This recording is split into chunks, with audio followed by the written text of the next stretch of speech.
Buenos días, mi nombre es Ma Guadalupe Montes Morales. Mi número de matrícula es MX002698. Estoy cursando la carrera de Contaduría Pública. Mi lugar de residencia es en Nezahualcóyotl, Estado de México.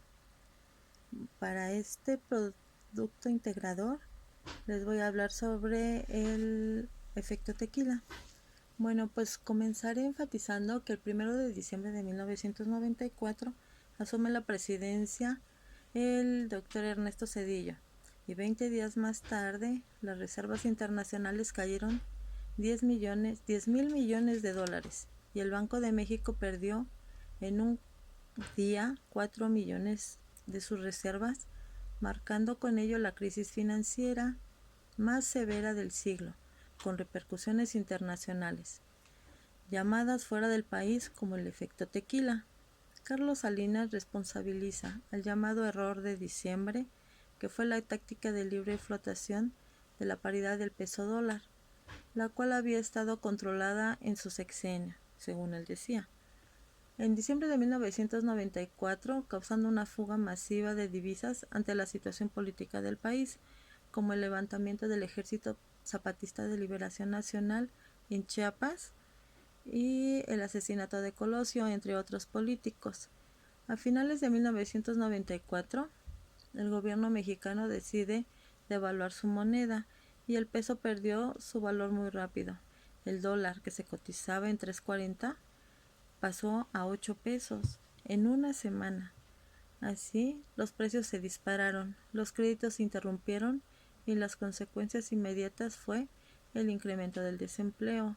Ante la devaluación provocada por la falta de reservas internacionales, el entonces presidente de Estados Unidos, Bill Clinton, solicitó al Congreso de su país un crédito para México por 20.000 millones de dólares a fin de que el país pudiera cumplir con sus acreedores con sus compromisos financieros.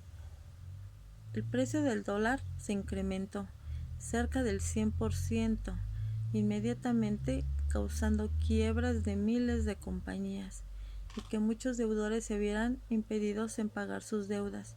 El gobierno de Zedillo ideó el Fondo Bancario de Protección al Ahorro, FOBAPROA, para apoyar a la banca nacional contra los deudores. Bueno, pues como principal socio del Tratado de Libre Comercio de América Latina, México pidió ayuda a los Estados Unidos, que extendió un paquete de emergencia que se inició con la compra de pesos mexicanos para evitar que continuara la devaluación. Aunque la crisis mexicana no alcanzó la economía de los países desarrollados, los inversionistas huyeron de América Latina, a lo que el efecto tequila provocó una fuga de capitales hacia el sudeste asiático, la región receptora que logró generar la renovadora confianza en los inversionistas.